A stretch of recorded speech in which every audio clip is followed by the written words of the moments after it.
Malaria is an infectious disease caused by single-celled microorganisms called plasmodiums. These microorganisms are parasites that live inside mosquitoes, in particular the Anopheles mosquito genus, of which there are about 460 species, 100 of which are known to be transmitters of malaria, though fewer than half of that number are common transmitters of this parasite. Because female mosquitoes are the ones that bite, they are the ones that transmit their plasmodium parasite to other species, and the Anopheles gambi is one of the most well-known of this mosquito genus because it sometimes carries the Plasmodium falciparum parasite, which is the most dangerous and deadly when transmitted to humans through these mosquitoes' saliva, which is transmitted, by the way, because mosquito saliva has special properties that keeps blood from clotting. So they jab their human prey with their proboscis, inject a little saliva into the blood, which keeps it from clotting so they can drink their fill before the wound starts sealing itself up, and that is how the parasite is transmitted from mosquito to human. These little transmitted parasites, once inside a human host, circulate through the bloodstream, eventually reaching the liver and setting up shop, reproducing wildly, and in turn beginning an infection process that does not manifest any symptoms for somewhere between 8 and 30 days on average. After that asymptomatic period, the now multitudinous microorganisms rupture the liver cells they've been hiding and reproducing in, and shoot out toward the human host's red blood cells, which is the beginning of a new stage of this organism's life cycle. It generally makes it to this next stage, still undetected by the host's immune system, by hiding inside the host's liver cell membrane, the one that it eventually ruptures, kind of like hitching a ride in the trunk of a car to make it through a security checkpoint, and then blowing up the car once you are safely through. Once they've reached the red blood cells, they hide out in there, reproduce even more, and then repeat that previous liver cell cycle, rupturing the cells that they're hiding in to reproduce, spreading to more blood cells, hiding out, reproducing, rupturing, and on and on and on, causing what is experienced by the human host as waves of fever caused by these new rupture and wave and reproduction cycles that cause the body to panic, but to often not be able to figure out what is causing the damage that it is detecting, hence the continuation of this cycle. Some malarial infections are thus fairly brutal for a period of days or weeks, with the host of these catalytic microorganisms experiencing flu-like symptoms that look a bit like a lot of other diseases and conditions, which can make diagnosis tricky. In areas where malaria is common, they've managed to differentiate between types of fever, though, including distinguishing between what's called tertian fever, which is defined by cyclical waves of feeling suddenly very cold, then shivering uncontrollably, then experiencing a rapid onset of fever, then sweating, a pattern that repeats every 2 days, like clockwork. Distinguishing between that and what's called quartan fever, which is the same, but it occurs every 36 to 48 hours instead of a regular every 2 days. Though in some cases that term can also refer to a less severe but more continuous fever that lasts for days without abating. While in the midst of a malarial wave, sufferers can also experience complications, ranging from respiratory distress to kidney failure. Some people also develop a severe form of the disease that travels to the brain, while others experience spontaneous bleeding, low blood sugar, an enlarged spleen, or the symptoms of shock. Pregnant women with malaria face a dramatically increased likelihood of stillbirth, miscarriage, and dangerously low birth weight in their newborns that do come to term. Perhaps the most debilitating aspect of malaria, though, is that it sometimes comes back. During the period in which it's hiding out in the red blood cells and cyclically reproducing, rupturing the cells, spreading, and repeating that process, some of those microorganisms don't follow through with the whole cycle, and they basically just hide out there, usually in the red blood cells, but sometimes in their human host's bone marrow. And these hidden plasmodiums then pop out and try to get that cycle going again, sometime after the initial cycle is over and done with, usually between 8 and 24 weeks after that initial infection has subsided. What's more, this can keep happening. That relapse can lead to more hidden microorganisms, which can then lead to another relapse. And the whole thing can just keep going and going and going forever, potentially. And this is a big part of why malaria is considered to be one of the most impactful environmental pressures on the human genome in recent history. Not only can it wipe someone out and make them unproductive and less likely to survive, exposing them to horrible symptoms and also potentially complications that could literally kill them, it also dramatically reduces birth rates and increases infant mortality rates in afflicted regions.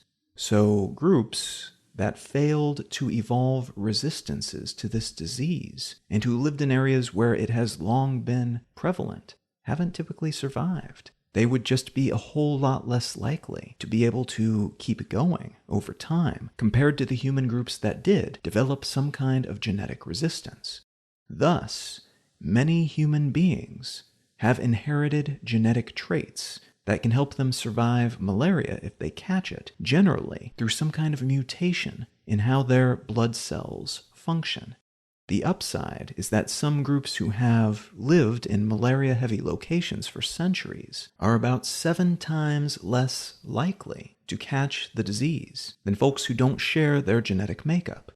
The downside is that many of these mutations come with side effects that can make a person more vulnerable to other conditions, and that can cause genetic issues if they end up with too many copies of a particular mutated gene, as is the case with sickle cell anemia, which manifests when a person is born with 2 copies of a mutated beta-globin gene, which in isolation can raise resistance to malaria, but which in pairs can generate a propensity for what's called a sickle cell crisis, which basically means something horrible happening to their blood, which can last about a week, manifest in their chest, their eyes, their spleen, their skin, or elsewhere throughout their bodies, lead to hospitalization, and can be triggered by things like dehydration, a change in temperature, or an unrelated infection. Sickle cell alone, and again, this is just one of several known genetic mutations that seem to have been evolutionarily selected for because they augment a person's resistance to malaria. But sickle cell alone accounted for nearly 115,000 deaths in 2015. And though there are some treatments, and even in some cases cures for this condition, including blood transfusions and bone marrow transplants, it's still a fairly brutal chronic condition that many people have to deal with because of pure genetic bad luck that probably had the best of intentions. What I'd like to talk about today are existing and some potential near-future treatments and preventions for malaria itself, and how such treatments and preventions might change a great deal for a large number of people around the world.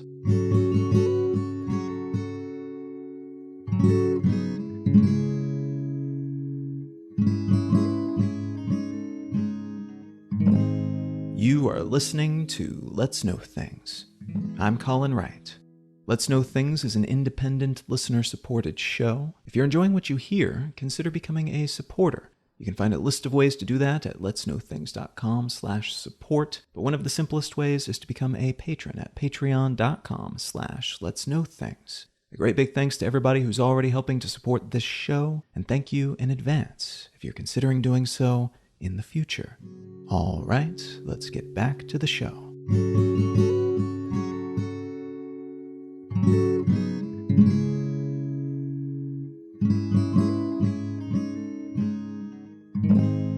For thousands of years, at least, that's just how far back we have recorded evidence, malaria has plagued human beings on all continents in which they have lived. So all 6 modern until recently human habitable continents, which excludes only Antarctica. The ancient Chinese and ancient Greeks in particular suffered from this disease, as large parts of their sprawling realms were within the band of mostly warm and moist climates, roughly accumulated around the equator, where the relevant mosquitoes and their parasitic stowaways typically thrive. But there's reason to believe other cultures within that globe-encompassing climactic belt have a long, rich history with this disease as well, as traditional stories and customs and remedies have long existed in places where writing really wasn't much of a thing, and oral tradition was favored. One such old-school remedy, this one used in parts of Peru, was derived from the bark of the cinchona tree, which was eventually broken down by scientists in 1820, showing that it contained a substance called quinine, which is also an ingredient in tonic water, but was primarily used from the 1600s at least until the 20th century to treat malaria and other parasitic diseases. Though quinine seemed to help in regions where this tree was available, the treatment and prevention of malaria was otherwise hobbled by a scientific theory that was widely held, but which was eventually proven to be incorrect. Miasma theory posited that, in essence, disease was caused by miasmas, which meant roughly bad air. And you can imagine how getting the origin of diseases wrong might make preventing those diseases a bit of a lost cause. Sometimes folks would stumble upon something that seemed to work, like the bark of the cinchona, refined just so, but they still thought the disease they were treating was caused by malevolent air, basically. So getting to the root of the matter and preventing people from getting the disease in the first place, and treating the disease rather than the symptoms, weren't really options that were on the table. This theory was originally formalized by Hippocrates back in the 4th century in ancient Greece, but it held sway all over the global medical community, not universally but nearly, until 1880, at which point germ theory was introduced, published, and began to be accepted by folks who could no longer deny that there seemed to be tiny living things everywhere, and that these things seemed to be associated with all of these diseases that we, until recently, thought were caused by bad air. And to be clear, they were not 100% wrong with that miasma theory, depending on how you look at it. Yes, bad air was not the culprit, but those who believed this theory believed that this bad air originated with things like contaminated water and bad hygiene, and other such things that are also generally associated with germ theory-based conceptions of disease. So while they were wrong about why these things can lead to disease, they were right that they were, at times, associated variables and outcomes, which, all things considered, is not terrible for a species that hadn't yet developed lenses strong enough to allow us to see the microscopic world. And actually, some people globally, but mostly in the Eastern world, did manage to get the outline of germ theory right, even hundreds or in a few cases nearly 1,000 years before those lenses that would allow them to see that microscopic world were invented. So we don't entirely suck at science as a species. Some people got it right way earlier than seems likely. And when a good, modern, supportable by evidence theory did emerge, we switched over relatively quickly. Now, all that said, malaria has been hounding us, for most intents and purposes, since the beginning of history, and we only very recently got around to understanding that it was caused by microorganisms and not poisonous air. An association between malaria and mosquitoes was originally formalized in 1880 and eventually proven in the late 1890s, and that proof won the scientist behind it, a British medical doctor named Ronald Ross, a Nobel Prize in 1902. This revelation, which again was no doubt suspected by some, but never proven or widely accepted, before essentially the early 1900s, led to the development of all sorts of mosquito control methods and technologies intended to reduce the number of malaria parasite-carrying pests in order to, as a secondary effect, reduce the number of malaria infections in humans, an approach called vector control. Many early controls of this kind involved spraying pretty much everything, but especially homes and standing water, where mosquitoes tend to congregate and procreate, with repellent based on DEET or picaridin. Often more effective, based on the data available though, are mosquito nets that are treated with that type of repellent, and the spraying of mostly just indoor walls with repellent, so that the insects just generally avoid spaces where humans gather and sleep. Most other methods of prevention have either proven insufficiently effective or have been shown to be almost entirely ineffective. And though nets and other such environmental modifications have dramatically reduced malaria infection numbers, which in turn has increased health outcomes and birth survival rates in impacted countries, there seems to be a ceiling on how effective such interventions can be. A lot of people still get malaria, and it still distorts the lives of a great many people around the world and the societies in which they live. The Institute of Health Metrics and Evaluation estimates that in 2017 alone, about 620,000 people died worldwide of malaria. Most of those deaths were children. About 57% of fatalities associated with malaria are children younger than 5. A fairly gruesome stat from that same organization is that every 12th child that died in 2017 died of malaria. And in sub-Saharan Africa, a region heavily impacted by this disease, 12% of all child deaths are from malaria. According to data recently released by the World Health Organization, in 2019, malaria caused around 229 million medical episodes globally, and about 409,000 deaths. And it's estimated that about 94% of those deaths that year were in Africa, which, as I mentioned, is not the only region plagued by malaria. India is heavily hit by this disease as well, and so are parts of northern South America, Southeast Asia, Central America, and Mexico. But Africa's malaria-injecting mosquito species is especially aggressive and successful, and the species of Plasmodium that it carries is especially deadly and more likely to cause severe, long-lasting cases. And you might have noticed that the number of deaths has gone down substantially in just a couple of years.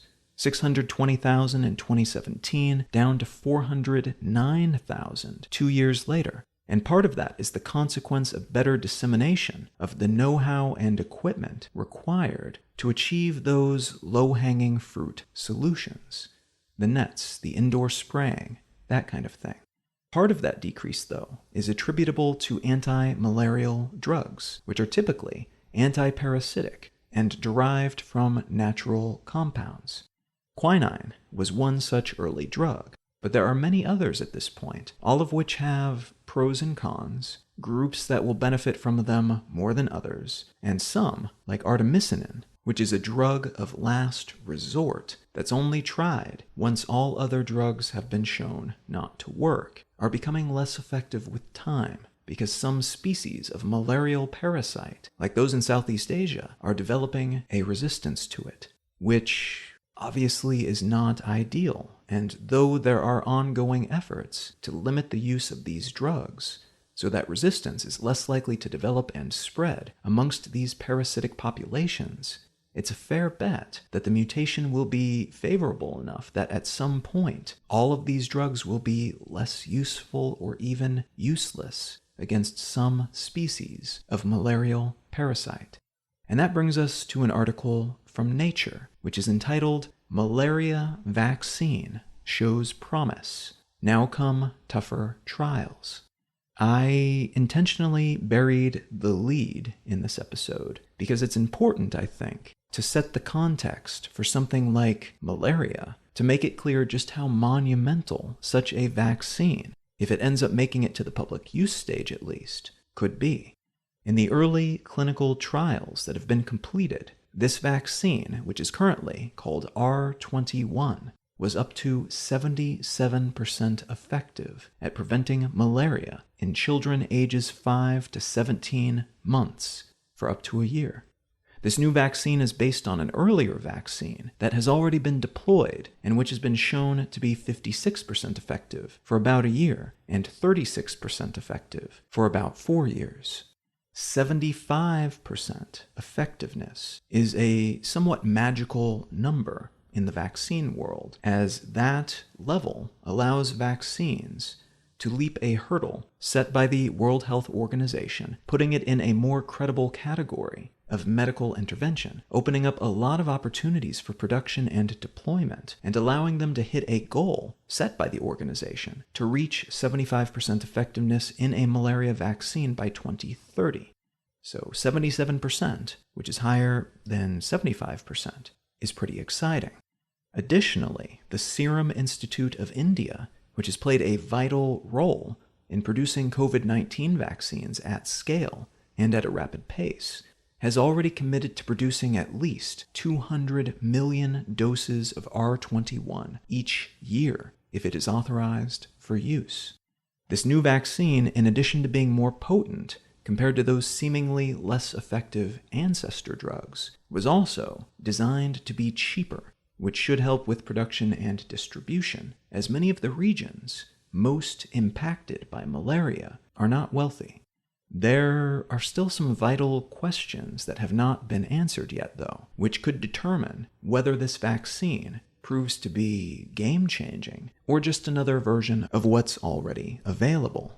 The first, of course, is whether that high 70s effectiveness level is maintained after the next larger study, which has already begun. If it is still more effective than what's already on the market, this will still be an important drug because of that higher effectiveness and lower cost. But 75% or higher would change a lot in terms of outcomes, because at the societal level, that's a phenomenal decrease in infections, and thus the consequence of infections, like infant mortality and chronic infections.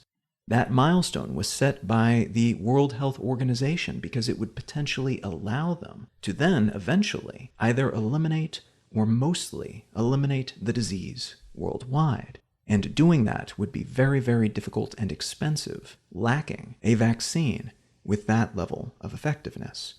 The second is whether there will be side effects that show up in the new trial that didn't show up in the previous one, because the test size was relatively small, several hundred test subjects, rather than the thousands they'll be working with the new trial. Even an amazing drug can be sidelined if some significant percentage of those receiving it have something even worse happen to them as a consequence. And history has shown that malaria drugs in particular seem to be fairly harsh in the side effect department. And then third, there is also a chance, and this would almost certainly be an amazing outcome, though perhaps a bit less so for the folks behind this specific R21 vaccine, there's a chance that another vaccine method will prove to be more effective. There are already researchers and pharmaceutical companies knee-deep in efforts to use the messenger RNA technology that was utilized to make most of the new COVID-19 vaccines to produce a vaccine for malaria, alongside, by the way, a number of other things from tuberculosis to HIV to some types of cancer. There are already early results for some of the trials, not in humans yet, but they're still promising within that context. And those results indicate that mRNA vaccines might wipe the floor with other types of vaccines for many diseases and conditions, potentially including malaria. So although the more traditional approach used for R21 is amazing and potentially world-changing in what it would enable, another solution that could be even better, in some ways at least, could be right around the corner. And either type of vaccine victory would make all the difference for regions suffering under the weight and the long-term medical and psychological costs of dealing with a persistent plague of this kind.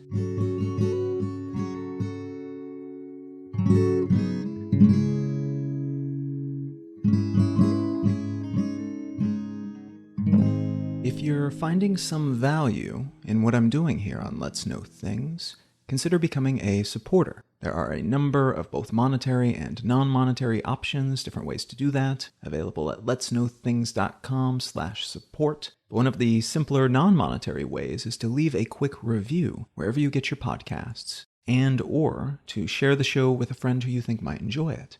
A great big thanks to everybody who's already helping to support this show, whatever shape that support might take, and thank you in advance if you're considering doing so in the future.